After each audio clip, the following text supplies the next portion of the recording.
joj kazati kako da instalirate FIFA 8 na komp. Sad install. Dobra. Kucam neki ustrani serijski kod. Samo da ga nađem. Obližio sam da se bolje vidi broj i sad kada to ukucate na next i instalira se.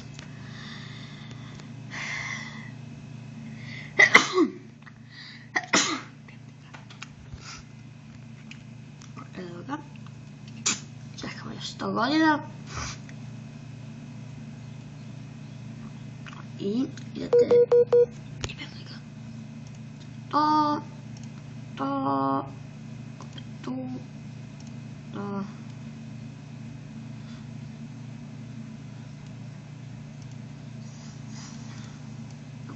na kom disku imate više memorije, na tom instalirajte.